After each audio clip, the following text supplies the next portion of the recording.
Vincent, bonjour. Bonjour Christine. En forme, Vincent? Oui, je suis en forme. Oui, ça se voit toutes les semaines, hein, toujours plein d'énergie, Vincent. Alors, vous allez nous montrer ce matin comme quoi un petit cadeau peut faire toute la différence, surtout quand on ne s'y attend pas à ce petit cadeau qui nous est remis comme ça.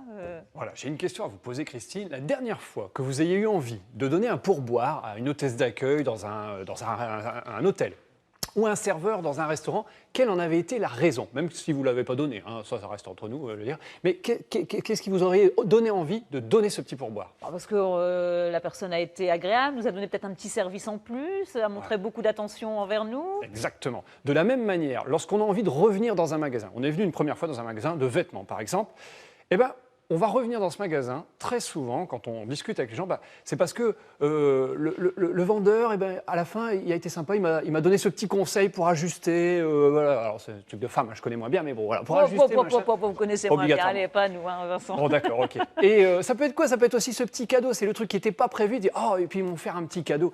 En fait, on se rend compte régulièrement que lorsque on nous propose un service plus, un petit cadeau plus, eh ben, ça marque les esprits.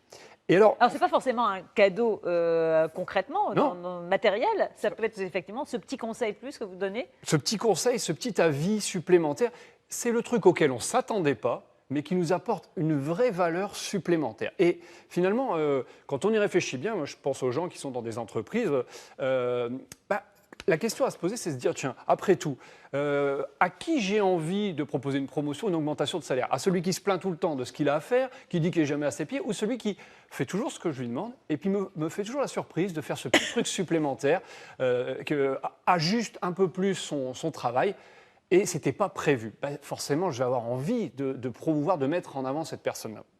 Et donc, que ce soit au niveau pro ou au niveau perso, moi je conseille régulièrement aux gens de se dire, tiens, qu'est-ce que je peux rendre comme petit service supplémentaire? Des fois, c'est pas grand-chose, ça ne me demande pas grand-chose. Par contre, on va se souvenir de moi. Alors, un exemple très concret. Allez, concrètement. Allez. Donc, on s'imagine, hein, d'accord, on est dans ma cuisine, en l'occurrence, ma future cuisine, puisque je vais vous expliquer qu'elle est en train de se faire construire, cette future cuisine. En plein travaux. Voilà, pour tout vous dire, je suis en plein travaux dans la poussière. D'ailleurs, j'ai mis une belle chemise quand même, hein, mais je suis dans la poussière. En dessous, il y a le bleu de travail, on ne le voit pas, c'est génial. Et alors, le monsieur faisait son œuvre, un artisan, et puis ma compagne et moi étions là ce jour-là, elle était en train de préparer à manger, alors sur le petit réchaud, hein, parce que forcément, voilà, c'est ça. Et puis spontanément, sa bijotée, elle dit, est-ce que vous mangez avec nous? Le monsieur dit, oh ouais, ok.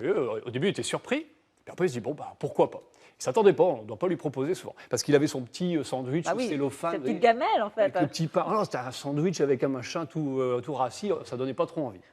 Donc quand il a vu le beau ragoût... J'espère que ce n'est pas sa femme qui lui avait préparé, parce que vous allez vous mettre mal. Je ne donnerai pas de nom, Résultat, qu'est-ce qui se passe? Il mange avec nous, on passe un bon moment, ce n'était pas prévu. En fin d'après-midi, on se retrouve dans la cuisine avec une problématique de plomberie, c'est-à-dire que le plombier qui était venu en amont, je ne citerai pas son nom non plus, il y a eu un petit bug, il n'a pas trop bien ajusté, et ce monsieur le cuisiniste propose très spontanément, dire, écoutez, je m'y connais un peu, je vais vous ajuster le truc, vous allez voir, on va s'arranger.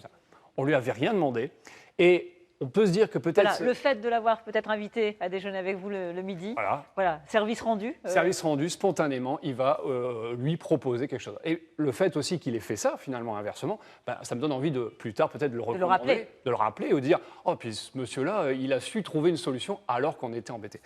Finalement, l'idée, c'est que quand on va au-delà des attentes de son patron, même pour un ami ou autre, c'est comme si on passait au-dessus de la foule. Les gens se souviennent de nous. Il y a d'ailleurs un vieil adage qui dit « Tôt ou tard, la crème remonte toujours à la surface ». Ouais. Vous connaissez ça? J'ai déjà entendu. J'aime beaucoup ça.